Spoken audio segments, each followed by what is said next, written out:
I'm here today to talk to Mary White, who at 90 has just published her first book called Time to Love, Celebrating 90. What made you decide to write the book in the first place? Well, it was the attitude of people about getting older.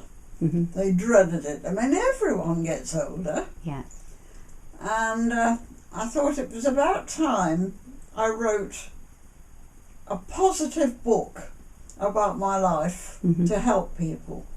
And I feel that because of the periods that you've lived through, even before the health service was created, that people in those times just had to get on with it. And as you say, they didn't know where to go to find help. It was just amongst themselves that they found and people did help other people. There was always the attitude of help. Yeah. And I know you're passionate about raising awareness of menopause, because we've spoken lots about it. What were things like when you were going through menopause? Did you know that you were menopausal, or did you just work it out for yourself?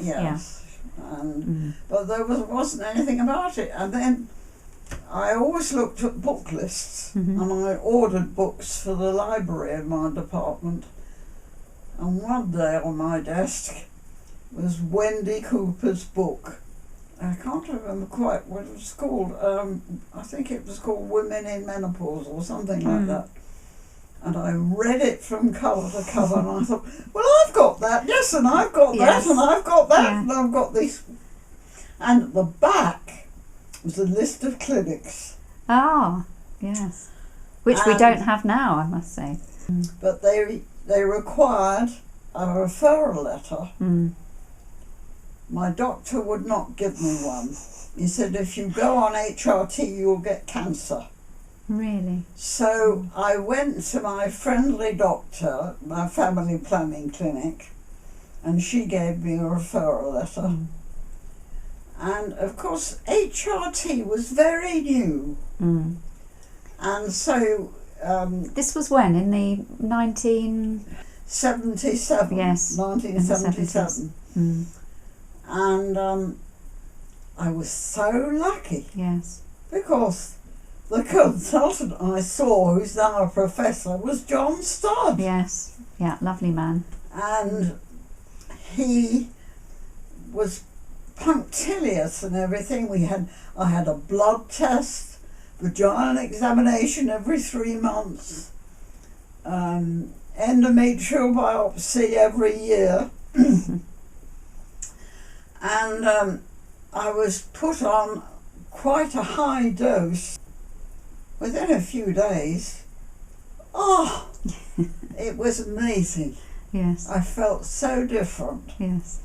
I became myself. Yes. It was as if my engine had gone and returned, because the symptoms I had were very unpleasant, because apart from tiredness and lack of energy, I wasn't one with hot flushes and things like that, but intercourse was so painful and I bled. I got constant cystitis. Yeah. And, well... So many women will relate to that. Yes.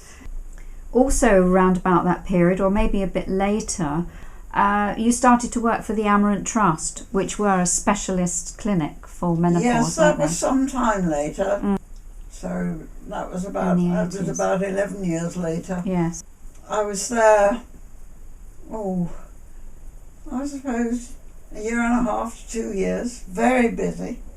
And the calls that came in, and I made up my own pro forma to take histories, because when I was running an antenatal clinic, I had to take histories.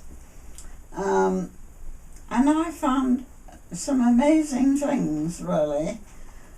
I learnt, really, on the job, because the only book I had was Wendy Cooper's. There was no book.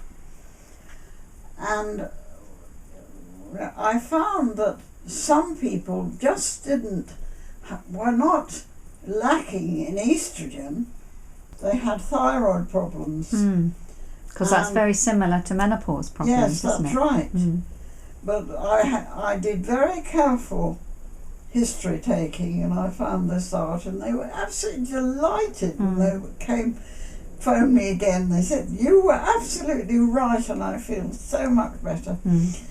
But people often came off HRT. They said, "Oh, it doesn't suit me," but it wasn't the estrogen; it was the progestogen. Because after all, estrogen's in your body, and you're only replacing it, what's already there.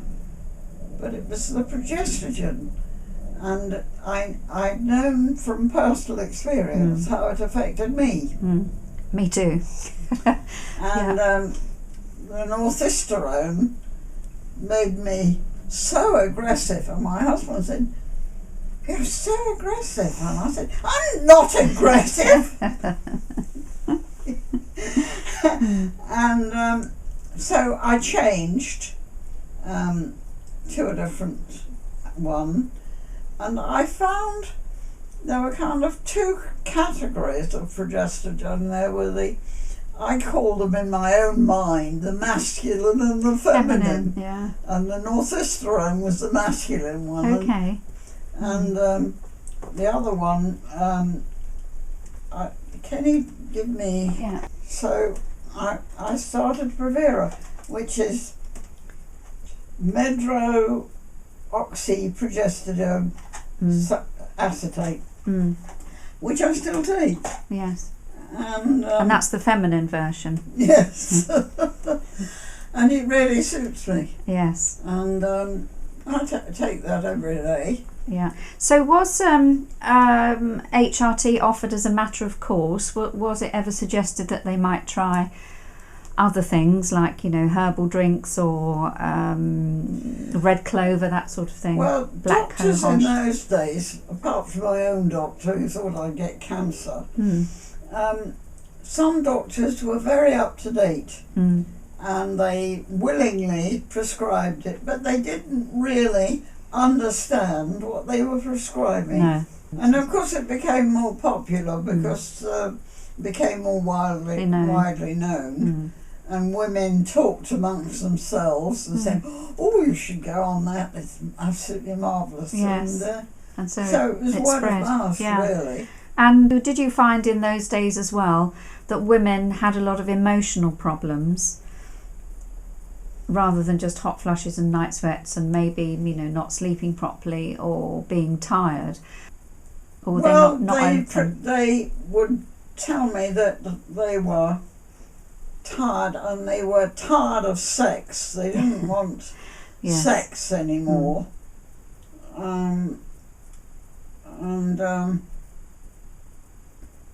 Or they found intercourse painful. Yeah. And I was very frank. Yes. I called a penis because in my experience, when I was a health visitor, I was asked to teach sex education to 13-year-old boys. Oh, right. Yes. And I learnt some very choice words. And talking about the men, what were the men like in those days? Well, I always remember a cartoon of the poor man being chased around the bedroom by the wife on HRT. But of course, men had their own problems because it turned out that those who were being treated for blood pressure were often impotent. Oh, right. Yeah.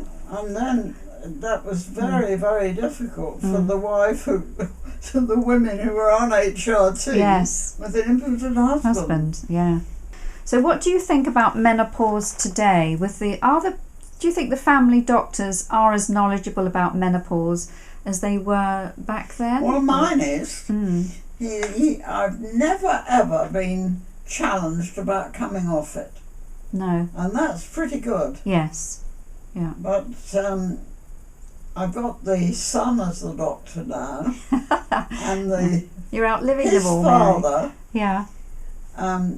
said to me, I'm putting my wife on HRT when time comes, because there is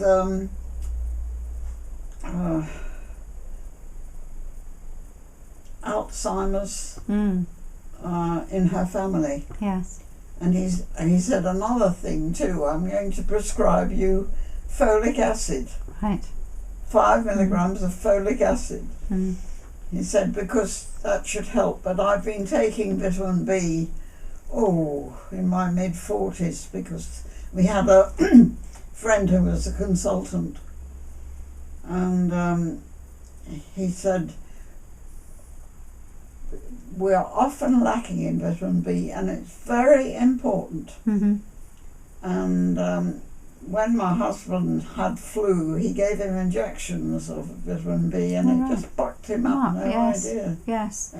And yes, you've really got to understand what's going on. And in fact, the British Menopause Society, which I know you're a member of, they are currently promoting, within the medical profession, their theme of what they're calling Mind the Gap, because they're saying that there's a 10-year gap in knowledge because of this test that was reported back in 2002, the Women's Health Initiative study.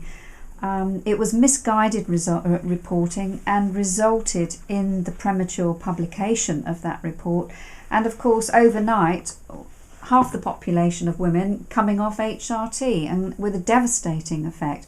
So now we're seeing a 10-year gap in knowledge, because family doctors seem just to be wiping their hands of it. Obviously there are those, I'm only generalising, because there are those that do focus on it and understand it, but there are so many more who don't. So I think it's worth the general public knowing that if their doctor isn't giving them enough information, that they should try another doctor. Well, I agree with you on this, that they should change their doctor, because my doctor is absolutely marvellous. Yes. And but there are others who aren't.